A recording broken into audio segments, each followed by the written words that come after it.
ಇನ್ನು 4-5 ವರ್ಷ ಇದ್ದಿತ್ತು.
ನನ್ನ ತಾಯಿ ಸೆರಗಿನಿಂದ ತನ್ನ ಮುಖದ ಬೆವರೊರೆಸಿಕೊಳ್ಳುತ್ತಿದ್ದಳು.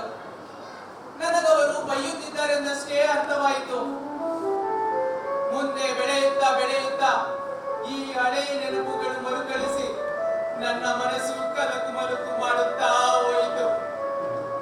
ಅರಮನೆಗೆ ನಾನು ದಾಸಿಪುತ್ರ, ನನ್ನ ಜನಗಳ ನಡುವೆ ರಾಜಕುಮಾರ. ನಾನು ನಿಜವಾಗಿಯೂ ಯಾರು ಎಂಬುವ ಪ್ರಶ್ನೆಗೆ ಉತ್ತರ ದೊರೆದದ್ದು ವಿದುರ ಚಿಕ್ಕಪ್ಪನಿಂದ. ಧೃತರಾಷ್ಟ್ರನ ದಾಸಿಪುತ್ರರಲ್ಲಿ ನಾನು ಸ್ವಲ್ಪ ಚುರುಕಾಗಿದ್ದೆ ಎಂದು ತನ್ನಲ್ಲಿದ್ದ ಜ್ಞಾನವನ್ನು ನನಗೆ ಪ್ರೀತಿಯಿಂದ ಎಳೆದ. ಯೋಚನೆ ಮಾಡುವ ಶಕ್ತಿ ನನ್ನಲ್ಲಿ ಬೆಳೆದಂತೆ ಆತಂಕ, ತಳಮಳ ಎಲ್ಲವೂ ಬೆಳೆಯುತ್ತಾ ಹೋದವು. ಅಜ್ಞಾನಿಯಾದವರಷ್ಟು ಸುಖಿ ಇನ್ಯಾರು ಸೋಮದತ್ತ? ನಿನಗೆ ಗೊತ್ತಲ್ಲ, ಯುದ್ಧದ ಸಮಯದಲ್ಲಿ ದುರ್ಯೋಧನಾದಿಗಳಿಗೆ ತಮ್ಮನಾಗಿ ಬಿಟ್ಟಿದ್ದೆ. ಆಗಲೇ ನನ್ನ ಮನಸ್ಸಿನ ಪ್ರಕ್ಷುಬ್ಧತೆ ಉತ್ತಂಗಕ್ಕೇರಿದ್ದು.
ಪ್ರಜೆಗಳು ಬೆಳೆದ ಬೆಳೆ ಇಲ್ಲ,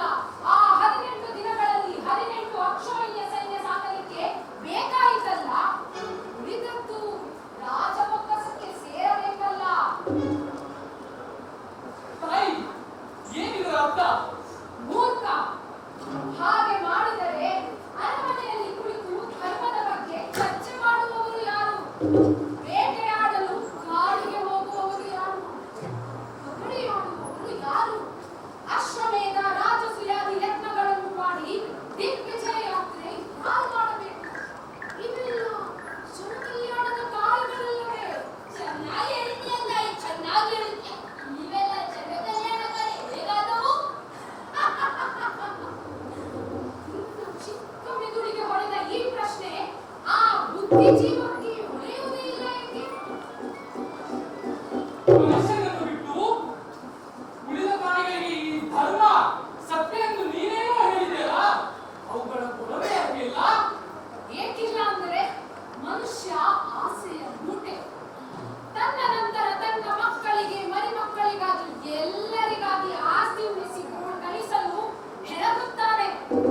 ಇದಕ್ಕೆ ಆಗುವುದು ಈ ಯುದ್ಧ ಕದನಗಳು. ಸಾಕಮ್ಮ, ಸಾಕು. ಈ ಆಸೆ ಹುಡುಗರ ವೀರಗಾಥೆ. ನನಗೆ ಬೇಕಾದದ್ದು ಯುದ್ಧ. ಅವನ ಕಥೆ. ಕುದುರೆಗಳ ಲದ್ದಿ ಮೂಸಿ ನೋಡುತ್ತಿದ್ದಾನೆ. ಕುದುರೆ ಹತ್ತಿ? ಅದೇಕೆ ತಾಯಿ? ಅವನು ಅಶ್ವಗಳ ಬಗ್ಗೆ ಚೆನ್ನಾಗಿ ಬಲ್ಲನು ಕೂಡ. ಹಿಂದೆ ದುರ್ಯೋಧನ ಮಹಾರಾಜ ಆಳುತ್ತಿದ್ದಾಗ ಅಶ್ವಬಲದ ಮೇಲ್ವಿಚಾರಕನಾಗಿದ್ದ. ಈಗ ಯುಧಿಷ್ಠಿರ ರಾಜನಾದ ಮೇಲೆ ಅವನು ಅಲ್ಲಿ ಅದೇ ಕೆಲಸ ಮಾಡುತ್ತಿದ್ದಾನೆ. ಆದರೆ ತಾಯಿ, ಅವನು ದುರ್ಯೋಧನನ ತಮ್ಮನಲ್ಲವೇ? ಆಳುವ ಜನ ಆಳುಗಳೊಂದಿಗೆ ವರ್ತಿಸುವುದೇ ಹಾಗೆ. ಬೇಕಾದಾಗ ನೀನು ನಾನು, ನಾನು ನೀನು, ಆಮೇಲೆ ನೀನು ನೀನೇ, ನಾನು ನಾನೇ. ಹಾಗಿದ್ದರೆ ಆ ಅವನಿಗೆ ಕುದುರೆಗಳೇ ಗತಿ. ಅಷ್ಟೇ ಮಾತ್ರವಲ್ಲ, ಪ್ರಜೆಗಳ ದೂರು ದುಃಖ ದುಮ್ಮಾನಗಳನ್ನು ಕೇಳಿ ಪರಿಶೀಲಿಸಿ ರಾಜನಿಗೆ ತಿಳಿಸುವುದು. ಓಹೋ, ಹಾಗಿದ್ದರೆ ಅವನ ಈಗಿನ ಸ್ಥಿತಿ ಬಹಳ ಉತ್ತಮ ಅಲ್ಲವೇ?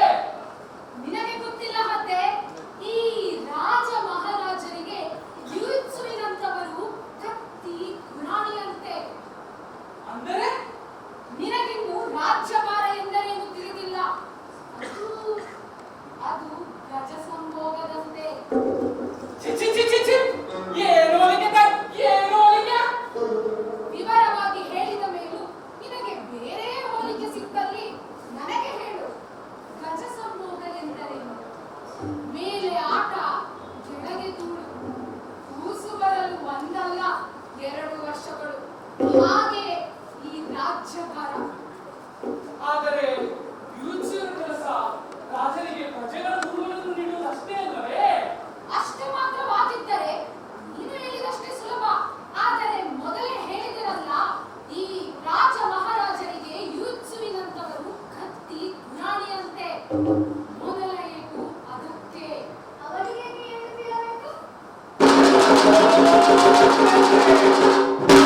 ನೋಡು ಯುತ್ಸು.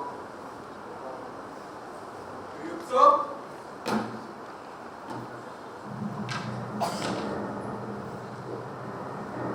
ಯುತ್ಸು, ನಿನ್ನ ಆಂತರ್ಯ ಅಶಾಂತವಾದರೆ ನನಗೆ ನಿಬಿಲಿಯಾಗುತ್ತದೆ. ಅದೇನು ಹೇಳು ಮಗು. ಹೇಳಿದರೆ ಅದು ನನ್ನ ರಾಷ್ಟ್ರವಾದಿತ್ತು ಚಿಕ್ಕಪ್ಪ. ಸತ್ಯವನ್ನಿದ್ದನ್ನು ಹೇಳಿದರೆ ಅದು ಹೇಗೆ ದಾಷ್ಟವಾದಿತ್ತು? ಸತ್ಯ ಅಪ್ರಿಯವಾದದ್ದು. ಅದಕ್ಕೆ ನಿನ್ನ ಚಿಕ್ಕಪ್ಪನಿಗೆ ಯಾವ ಸತ್ಯವೂ ಅಪ್ರಿಯವಲ್ಲ. ನಿಸ್ಸಂಕೋಚವಾಗಿ ಹೇಳು. ಚಿಕ್ಕಪ್ಪ, ನಾವು ಸೂತರು ಚಿಕ್ಕಪ್ಪ. ಹುಟ್ಟಿನಿಂದ ಸಾಯುವವರೆಗೂ ರಾಜಕುಲದವರ ಉಳಿಗೆ ಮಾಡಲಿಕ್ಕೆ ಇರುವುದು ಇದು ಸೂತಕುಲದ ಕಟ್ಟುಪಾಡು. ನಮ್ಮ ಕುಲ ಕಸಬೆ ಅರಸು ಮಕ್ಕಳ ಸೇವೆ, ಅವರ ಆನೆ ಕುದುರೆಗಳ ಆರೈಕೆ, ಅವರ ರಥಗಳ ಸಾರಥ್ಯ, ಅವರ ಯುದ್ಧಗಳಲ್ಲಿ ನಮ್ಮವರ ದಿಗ್ವಿಜಯ ಯಾತ್ರೆಗಳಲ್ಲಿ ತುಂಬಿದ ಸಭೆಗಳಲ್ಲಿ ಅವೀಕ್ಷಿತ ರಾಜರಿಗೆ ಪಟ್ಟಂಗಿತನ. ಇದರಿಂದ ಪ್ರಸನ್ನರಾದ ಅವರು ನೀಡುವ ಪ್ರಸಾದದಿಂದ ನಮ್ಮ ದೈನಂದಿನ ಕೂಡು ನೋವಾಗಿದೆ ಚಿಕ್ಕಪ್ಪ. ಇಲ್ಲ, ನೋವಾಗಿಲ್ಲ ಎಂದು ಹೇಳಲಾರೆ. ಆದರೆ ಇದಕ್ಕೆ ಕೇಳುವ ಕುತೂಹಲ. ಏಕೆಂದರೆ ಇದುವರೆಗೂ ಹೇಳಿರೋದ್ರಲ್ಲಿ ಎಲ್ಲಷ್ಟೂ ಸುಳ್ಳಿಲ್ಲ. ಹೇಳು ಮಗು. ಅದೇ ಚಿಕ್ಕಪ್ಪ, 18 ದಿನಗಳ ಕಾಲ ನಡೆಯುತ್ತಲ್ಲ ಆ ಮುಖಾಮುಖಿ.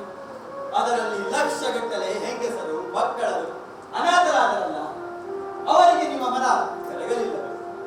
ಪಾಂಡವರ ಕುಡಿಯೊಂದು ಉಳಿದಿದ್ದಕ್ಕಾಗಿ ಮಾತ್ರ ನಿಮ್ಮ ಸಮಾಧಾನ. ನನಗಿದು ಬಹಳ ಹೆಮ್ಮೆ ಅನಿಸಿದೆ ಮಗು. ನನ್ನ ಕೈಯಲ್ಲಿ ಆಡಿದ ಮಗು ಎಷ್ಟೆಲ್ಲ ತರ್ಕ, ಎಷ್ಟೆಲ್ಲ ವಿಚಾರಗಳನ್ನು ಮಾಡುವಷ್ಟು ಮಾನಸಿಕವಾಗಿ ಬೆಳೆದಿದೆಯಲ್ಲ ಎಂದು. ನೀನು ತಪ್ಪಿ ದಾಸಪುತ್ರನಾಗಿ ಹುಟ್ಟಿದೀಯ ಮಗು. ಚಿಕ್ಕಪ್ಪ, ನನ್ನ ತಾಯಿಗೆ ಮಗನಾಗಿದ್ದಕ್ಕೆ ನನಗೆ ನಾಚಿಕೆ ಇಲ್ಲ ಚಿಕ್ಕಪ್ಪ. ನಾಚಿಕೆ ಇರುವುದು ನನ್ನ ಹುಟ್ಟಿಗೆ ರಾಜಕುಲದನೊಬ್ಬ ಕಾರಣನಾದನೆಂಬುದಕ್ಕೆ. ಅದಕ್ಕೆ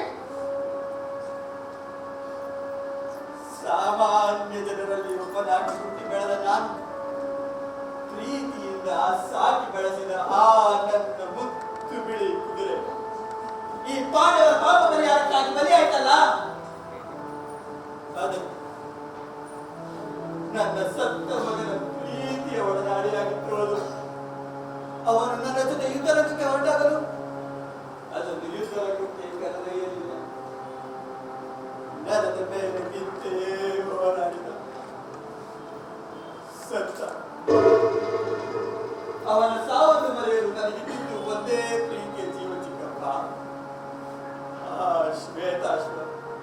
ಆದರೆ ಈ ಪಾಂಡವರು ಮಾಡಿದ ಮಾನವರ ಪಾಪ ಪರಿಹಾರಕ್ಕಾಗಿ ಯಜ್ಞಕುಂಡಕ್ಕೆ ಅವರು ಸಾಗಿ ಹೋಯಿತು. ಅದು ಇದಕ್ಕೆ ನಿಮಗೆ ನೋವೆನಿಸುವುದಿಲ್ಲವೇ ಚಿಕ್ಕಪ್ಪ? ಒಂದು ಪಾಪ ಕಳೆಯಲು ಮತ್ತೊಂದು ಪಾಪವೇ? ಇದು ಕ್ಷತ್ರಿಯರ ಒಳಜಂಬದ ಪ್ರದರ್ಶನವಲ್ಲವೇ? ಇಂತಹ ರಾಜಕುಲದ ನಿರಂಕುಶ ಕಾಮನ ಫಲ ನಾನಾಗಿದ್ದಕ್ಕೆ ನಾಚಿಕೆ ಇಲ್ಲದೆ ಇನ್ನೇನಾಗಬೇಕು ಚಿಕ್ಕಪ್ಪ? ಎಷ್ಟು ತುಳಿಯುವ ಜೀವ ನಿನ್ನದು ಇತ್ತು. ಈ ತುಳಿತನಂತ ಅವರಿಗೆ ಇದ್ದಿದ್ದಾರೆ. ರಾಣಿ,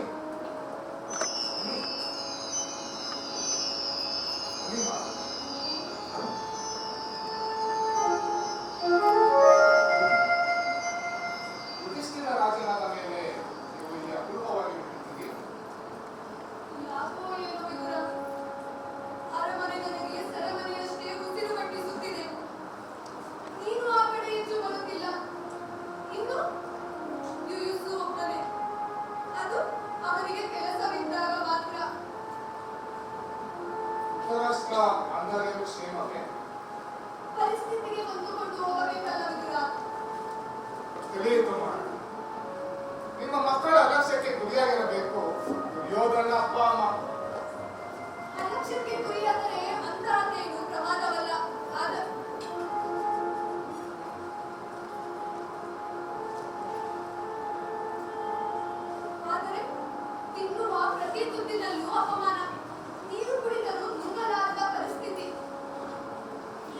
ಆಗುತ್ತದೆ ರಾಜಮಾತೆ? ನಿನ್ನಪ್ಪ ಮತ್ತು ಅವರ ಹೆಂಡತಿ ಊಟಕ್ಕೆ ಕುಳಿತಾಗಲೆಲ್ಲ ಬಡಿಸುವ ಮರ್ಯಾದೆ ಭೀಮನದ್ದೇ. ನನ್ನ ಮಗ ಭೀಮನದ್ದೇ. ಅವನು ಹಿರಿಯ ಜೀವಗಳಿಗೆ ಉಣಬಡಿಸುವಾಗಲೆಲ್ಲ ಇದು ಪಾಂಡವರ ಹಕ್ಕಿನ ತುತ್ತು, ನಿಮ್ಮ ಮಕ್ಕಳದ್ದಲ್ಲ. ಯುದ್ಧದಲ್ಲಿ ನಾವು ಗೆದ್ದ ರಾಜ್ಯದ್ದು, ಸೂಜಿನಲ್ಲಿ ಅವರು ಗೆದ್ದ ರಾಜ್ಯದ್ದಲ್ಲ ಅಂತ ಪ್ರತಿ ಸಲವೂ ಹೇಳಿಸುತ್ತಿರುತ್ತಾರೆ. ಇಂತಹ ಅಕಾರ್ಯವನ್ನು ಯುಧಿಷ್ಠಿರ ಮಹಾರಾಜ ತಡೆಯಬಹುದಲ್ಲ ಮಹಾರಾಣಿ? ಯುಧಿಷ್ಠಿರ ಧರ್ಮರಾಯನಲ್ಲವೇ ಅವನು? ಪಂಡಿತರ ಜೊತೆ ಋಷಿಮುನಿಗಳ ಜೊತೆ ಧರ್ಮದ ಬಗ್ಗೆ ಮಾತನಾಡುವುದು, ಉಳಿದ ಸಮಯ ತನ್ನೊಂದಿಗೆ ತಾನೇ ಪಗಡೆಯಾಡುವುದು. ಈಗಂತೂ ಸೋಲು ಅವರದೇ, ಗೆಲುವು ಅವನದೇ. ಇಷ್ಟರ ಮಧ್ಯೆ ಬುದ್ಧಿ ಹೇಳಿದರೆ ಭೀಮ ಕೇಳಬೇಕಲ್ಲ. ಯುಧಿಷ್ಠಿರನ ಪಟ್ಟಾಭಿಷೇಕದ ನಂತರ ನಾನು ಅವನನ್ನು ಕಂಡಿಲ್ಲದೆ ಧೃತರಾಷ್ಟ್ರ, ಗಾಂಧಾರಿ ಮತ್ತು ನಿಮ್ಮನ್ನಷ್ಟೇ ನೋಡಿ ನನಗೆ ನೋಡುತ್ತಿದ್ದೆ. ಭಾಗ್ಯಶಾಲಿ ನೀನು ರುದ್ರ. ಇಲ್ಲದೆ ಹೋದರೆ ನಿನ್ನ ವಿವೇಕಕ್ಕೆ ಒಂದು ಕವಡೆಯ ಬೆಲೆಯೂ ಸಿಗುತ್ತಿರಲಿಲ್ಲ. ದುರ್ಯೋಧನನ ಆ ಕೆಟ್ಟ ಛಲವಿಲ್ಲದಿದ್ದಲ್ಲಿ ಧೃತರಾಷ್ಟ್ರನಿಗೆ ಈ ಗತಿ ಬರ್ತಿರ್ಲಿಲ್ಲ ಅನಿಸುತ್ತದೆ ನನಗೆ. ಕ್ಷಮಿಸಿ ಚಿಕ್ಕಪ್ಪ, ನಿಮ್ಮ ಮಾತು ನನಗೇಕೋ ವಿವೇಚನ ರಹಿತವೆನಿಸುತ್ತದೆ. ಏನಿದು ಮಗು? ವಿದುರನಿಗಿಂತ ಎದುರಾಡದ ನೀನು ಹಿಂದೇಕೆ ಹೀಗೆ? ಮಾತನಾಡಲಿ ಬಿಡಿ ಮಹಾರಾಣಿ, ನನಗಿಂದು ಹೆಮ್ಮೆ ಎನಿಸುತ್ತಿದೆ. ಹೆಮ್ಮೆ? ಯಾಕೆ? ಅವರನ್ನೇ ಕೇಳಿ ಹೇಳುತ್ತಾರೆ. ಹೇಳು ಯುತ್ಸು. ನನಗೆ ಈ ಮಾತನ್ನು ಹೇಳಬಾರದು ಎನಿಸುವುದಿಲ್ಲ ತಾಯಿ, ಅದಕ್ಕೆ ಹೇಳುತ್ತಿದ್ದೆ. ದುರ್ಯೋಧನ ಅಥವಾ ಶಕುನಿ ಜೂಜಾಡಲು ಕರೆದಾಗ ವಿವೇಕ ಇರುವ ಯುಧಿಷ್ಠಿರ ಮಹಾರಾಜ ಜೂಜಾಡುವುದು ತಪ್ಪು, ತಾನು ಕಾಪಾಡಬೇಕಾಗಿರುವ ಹೆಂಡತಿಯನ್ನು, ರಾಜ್ಯವನ್ನು ತನ್ನ ಜೂಜಿಗೆ ಪಣವಾಗಿರುವುದು ಮಹಾಪರಾಧವೆಂದು ಏಕ ಹೊಳೆಯಲಿಲ್ಲ. ಅಂದು ನಾನು ಇದನ್ನು ಖಂಡಿಸಲಿಕ್ಕೆ ಬಾಯಿ ತೆರೆದಾಗ ಇವೆಲ್ಲ ಸೇರಿ ನನ್ನ ಬಾಯಿ ಮುಚ್ಚಿಸಿಬಿಟ್ಟಿರು. ಇಲ್ಲಿ ಧರ್ಮಬಲ್ಲವರು ಸಾಕಷ್ಟು ಜನರಿದ್ದಾರೆ, ನೀನು ಸುಮ್ಮನೆ ರೋ ಎಂದು ಬಿಟ್ಟಿರು. ಯುತ್ಸು, ಧೂತಕ್ಕೆ ಯುದ್ಧಕ್ಕೆ ಆಹ್ವಾನ ಬಂದರೆ ನಿರಾಕರಿಸುವುದು ಕ್ಷತ್ರಿಯ ಧರ್ಮವಲ್ಲ. ಹಾಗೆಂದು ಯಾವ ಶಾಸ್ತ್ರದಲ್ಲಿಯೂ ಬರಲಿಲ್ಲ ಚಿಕ್ಕಪ್ಪ. ಕೃಷ್ಣನನ್ನೇ ಕೇಳಿ, ಜೋಜಿನಲ್ಲೇ ಆಗಲಿ ಯುದ್ಧದಲ್ಲೇ ಆಗಲಿ ಸೋಲುವ ಲಕ್ಷಣ ಕಂಡ ಕೂಡಲೇ ಒಂದು ಹೆಜ್ಜೆ ಹಿಂದೆ ಸರಿದು ಎದುರಾಳಿಯನ್ನು ಗೆಲ್ಲುವ ಅವಕಾಶ ಸಿಗುವವರೆಗೂ ಕಾಯಬೇಕು.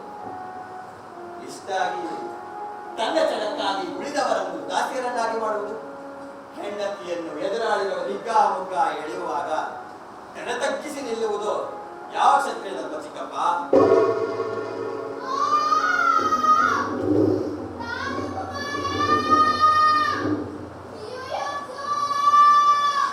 ಛೇ! ಈ ಜನರಿಗೆ ಎಷ್ಟು ಹೇಳಿದರೂ ಕೇಳುವುದೇ ಇಲ್ಲ. ನಾನು ರಾಜಕುಮಾರನಲ್ಲ, ನಿಮ್ಮ ಹಾಗೆ ಸಾಧಾರಣ ಜೀವಿ. ಯಾರು ಯಾರದು ಯಾರಲ್ಲಿ? ಏನು ತಾಯಿ ಇದು? ಬಿಡು ನನ್ನ ಕಾಲುಗಳನ್ನು. ನನ್ನ ಬದುಕು ಕತ್ತಲೆಯಲ್ಲಿ ನಂಗೆಂದು ತಡಕಾಡುತ್ತಿದೆ ಪ್ರಭು.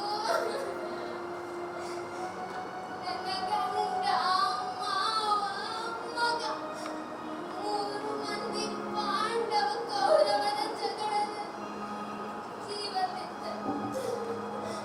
ಅಣ್ಣನೊಬ್ಬನೇ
ಆಗಲೇ ನಿನ್ನ ಬದುಕಿಗೊಂದು ದಾರಿಯಾಗಿರಬೇಕೆಂದು ತಿಳಿದಿದ್ದೆ ನಾನು.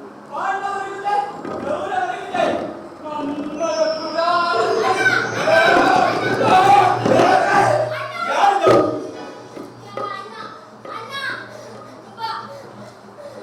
ಮನೆಯಲ್ಲಿ ಆರೈಕೆ ಮಾಡುವುದು ಬಿಟ್ಟು ಇಲ್ಲೇಕೆ ಕರೆತಂದೆ ಅವನನ್ನು? ಕಳೆದ 2 ದಿನಗಳಿಂದ ತನಗೆ ತಾನೇ ಮನಮಣಿಸುತ್ತಿದ್ದ. ಅವನನ್ನು ನಿಮಗೆ ತೋರಿಸಿದರಾದರೂ ನಮ್ಮ ಪಾಡು ನಿಮಗೆ ತಿಳಿದಿದ್ದೇನೋ ಅಂತ ಕರೆತಂದೆ. ಹಸ್ತಿನಾವತಿಯ ಬೀದಿಗಳನ್ನು ನೋಡಿದ ಮನುಷ್ಯ ಯುದ್ಧದ ನೆನಪು ಮತ್ತೆ ಮರುಕಳಿಸಿರಬೇಕು ಪ್ರಭು. ಯಾರು ನೀನು? ಪಾಂಡವರ ಕಡೆಯ ಒಬ್ಬ ಆಗಿದ್ದರು, ನನ್ನ ಜೊತೆ ಹೊಡೆದಾರು.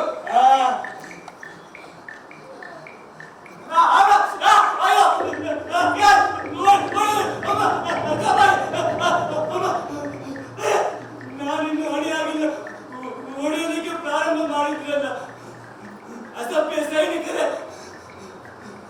ಕಾಳಗದ ನಿಯಮವನ್ನು ಭೀಷ್ಮಾಚಾರ್ಯರು ಆಗಲೇ ಮಾಡಿದರಲ್ಲ, ಗೊತ್ತಿಲ್ಲವೇನೋ ಅಥವಾ ತಿಳಿದಿಲ್ಲವೇನೋ? ಯಾರದು ಯಾರದು ಇಂದಿನಿಂದ ಬಾಣ ಹೊಡೆಯುತ್ತಿರುವುದು? ನಿಮ್ಮ ಪಕ್ಷದವನಿಗೆ ನೀವೇ ಬಾಣ ಹೊಡೆಯುತ್ತೀರಲ್ಲ. ನಿಲ್ಲಿಸಿ ನಿಲ್ಲಿಸಿ, ಇಂದಿನಿಂದ ಬಾಣ ಹೊಡೆಯಬಾರದು. ಭೀಷ್ಮರಲ್ಲಿ ಮೋಸದಿಂದ ಹೊಡೆದಾಕಿದವರಿಗೆ ನಿಯಮದ ಉಪದೇಶ ಕೊಟ್ಟರೆ ಏನು ಬಂತು? ನಾನು ನಾನು ಈ ನಿಯಮವನ್ನು ಬದಲಾಯಿಸಬೇಕು.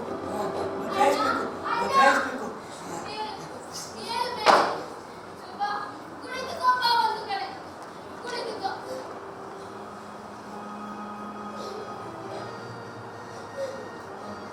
ಯುದ್ಧ ಮುಗಿದಿದೆ ಗೆಳೆಯ. ಯುದ್ಧ ಮುಗಿದಿದೆ. ಯಾವಾಗ ಮುಗಿದು ಯುದ್ಧ?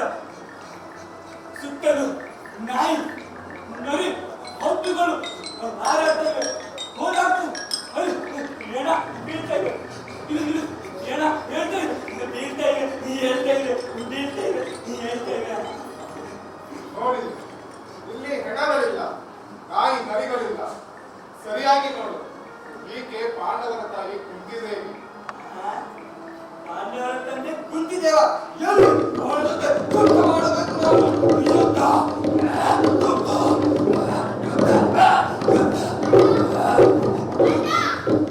ಇರೋ, ಬಾ, ಕುಳಿತುಕೊಂಬ ಒಂದು ಕಡೆ. ಸ್ವಾಮಿ, ಅವನ ಮಾತುಗಳಿಗೆ ನಡೆಯಲಿ. ಈಗ ನೀವು ಹೇಳ್ತೀರಲ್ಲ, ನನ್ನ ಮನವಿಯನ್ನು ಈಗಾಗಲೇ ಮಹಾರಾಜರಿಗೆ ಮುಟ್ಟಿಸಿದ್ದೀರಂತ. ನಿನ್ನೆ ಮಹಾರಾಜರನ್ನು ಕಾಣಲು ಹೋದರೆ ಕಾವಲಿನ ಆಳು ದ್ವಾರದಲ್ಲಿ ಕರೆದ. ಒಳಗೆ ಹೋಗಿ ಅರ್ಧ ಗಳಿಗೆಯ ನಂತರ ಬಂದ. ನೀವು ಸುಕುಮಾರರ ಮೂಲಕ ಮನವಿ ಇನ್ನೂ ಬಂದಿಲ್ಲ. ಬಂದ ಮೇಲೆ ನೋಡೋಣ ಅಂತಂತೆ ಮಹಾರಾಜ. ಮತ್ತೊಮ್ಮೆ ಹೇಳಿ ನೋಡಿ ಎಂದೆ. ಅದಕ್ಕೆ ಆ ಕಾವಲಿನವ ಒಪ್ಪಲಿಲ್ಲ. ಮತ್ತೆ ಮಹಾರಾಜರ ಮನಸ್ಸು ಕದಡಿದರೆ ಮರಣದಂಡನೆಗೆ ಗುರಿಯಾಗುವೆ ನೀನು ಎಂದ.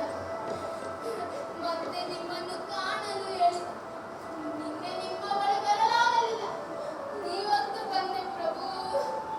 ಸರಿ, ಮಹಾರಾಜರಿಗೆ ಇನ್ನೊಮ್ಮೆ ನೆನಪು ಮಾಡಿದೆ. ಚಿತ್ತು ಕೆಟ್ಟ ವಾಸನೆ, ಲೆಕ್ಕಬಾರದ ಕಣ, ರಕ್ತವರ ರಕ್ತ ಮಾಂಸಗಳಿಂದ ಬದುಕಿ ಉಳಿದವರ ಮಲ ಮೂತ್ರಗಳಿಂದ ಎದ್ದು ಅಣ್ಣ, ಸುಮ್ಮನೆ ಕುಳಿತುಕೋ. ಸುಮ್ಮನೆ ಸತ್ತರೆ ಸ್ವರ್ಗ, ಗೆದ್ದರೆ ನೆಲದ ವೈಭೋಗ ಅಂತ ಹೇಳಿದ್ದಾನಲ್ಲ. ಯಾರವನು ಯಾರವನು ಯಾರವನು ಯಾರವನು ಯಾರವನು ಯಾರವನು? ನಿಮ್ಮ ಶ್ರೀಕೃಷ್ಣ ಪರಮಾತ್ಮ. ನಾನಿನ್ನು ಸತ್ತು ಇಲ್ಲ, ಗತ್ತು ಇಲ್ಲ, ಇವನು ಗುಪ್ತ ಮಾಡ್ತಾ ಇದ್ದೀನಿ. ಅಮ್ಮ, ನಿನ್ನ ಬದುಕಿಗೆ ದಾರಿ ಮಾಡಲು ನಾನು ಸತ್ಯವಾಗುವುದು. ಈಗ ನಿನ್ನ ತಂದೆಯ ಜೊತೆ ನಿನ್ನ ಊರಿಗೆ ನಡೆ. ಊರಿಗೆ ತಂಗಿಯ ಜೊತೆ ಹೇಗೆ ಹೋಗೋದು? ಇನ್ನೂ ಯುದ್ಧ ನಿಂತಿಲ್ಲ. ಹೋದರೆ ನಮ್ಮ ತೊಡೆಗಳು ಕೈಕಾಲು ಮುರಿತೀನಿ ಅಂತ ಹೇಳ್ತಾರಲ್ಲ. ನಿಮ್ಮ ದೊರೆ ಯುದ್ಧದಲ್ಲಿ ಸತ್ತ. ಈಗ ಯುಧಿಷ್ಠಿರ ಮಹಾರಾಜ ದೊರೆ. ಮತ್ತೆ ಪಾಂಡವರಲ್ಲಿ ಪಾಂಡವರಲ್ಲಿ ದೊಡ್ಡವನೇ ಈ ಯುಧಿಷ್ಠಿರ ಮಹಾರಾಜ. ಹಾಗಿದ್ರೆ ಉದ್ಧಾರ ಉದ್ಧಾರ. ಜೂಜಿನಲ್ಲಿ ಸೋಲೋದು ಯುದ್ಧದಲ್ಲಿ ಗೆಲ್ಲೋದು, ಮತ್ತೆ ಜೂಜಿನಲ್ಲಿ ಸೋಲೋದು, ಗೆಲ್ಲೋದು, ಸೋಲೋದು, ಸೋಲೋದು, ಗೆಲ್ಲೋದು. ಅಣ್ಣ ಸುಮ್ಮನಿರು. ದೊಡ್ಡವರ ಎದುರು ಹಾಗೆ ಮಾತನಾಡಬಾರದಣ್ಣ. ನಿನಗೆ ಗೊತ್ತಿಲ್ಲ ತಂಗಿ, ಇವರು ಹೀಗೇನೆ, ಇವರ ಧರ್ಮ ಅಷ್ಟೇನೆ. ಸ್ವಂತದ ಮೋಜಿಗೆ ರಾಜ್ಯ, ಹೆಂಡತಿ, ಮಕ್ಕಳು ಎಲ್ಲರನ್ನು ಜೂಜಿನಲ್ಲಿ ಪಣ ಇಟ್ಟು ಸೋತಾರೆ. ಆ ಯುದ್ಧದಲ್ಲಿ ಗೆಲ್ತಾರೆ, ಸೋಲ್ತಾರೆ, ಗೆಲ್ತಾರೆ, ಸೋಲ್ತಾರೆ, ಗೆಲ್ತಾರೆ. ಅಣ್ಣ ಬಾ, ಕುಳಿತುಕೋ.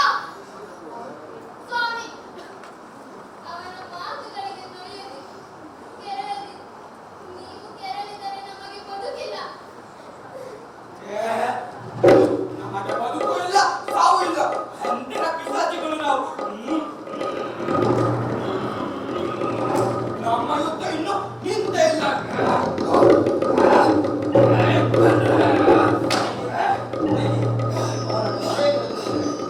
ನನ್ನ ಮನೆಯಲ್ಲಿ ಸದ್ಯಕ್ಕೆ ತಿಂಗಳಿಗಾಗುವಷ್ಟು ದವಸ ಧಾನ್ಯಗಳನ್ನು ಕಳಿಸುತ್ತೇನೆ. ಹಾಗೆ ನನ್ನದೊಂದು ಕೆಲಸ ಮಾಡುತ್ತೀಯಾ? ಏನು ಹೇಳು? ನನ್ನ ಕತ್ತಿ ಸೆಳೆದಿದೆ, ಸಾಲ ಹಿಡಿದುಕೊಡು ಅಥವಾ ಹೊಸ ಬೇರೆ ಖಡ್ಗ ಕೊಡು. ಈ ಮೊಂಡು ಕತ್ತಿ ಹಿಡಿದು ಎಷ್ಟು ಹೊತ್ತು ಸೆಳೆಸೋದು? ಬಹಳ ಕಷ್ಟವಾಗುತ್ತಿದೆ ಯುದ್ಧ ಮಾಡಲು. ಯುದ್ಧ ಯುದ್ಧ ನಡೆ ಹೋಗೋಣ, ನಡೆ ಹೋಗೋಣ. ಪಾಂಡವರಿಗಿದೆ, ಜ್ಞಾನವರಿಗಿದೆ, ನನ್ನ ಎದುರು ಯಾರು ಸಿಗಲಿ ನೋಡ್ತೀನಿ ಒಂದು ಕೈ. ನಡೆ.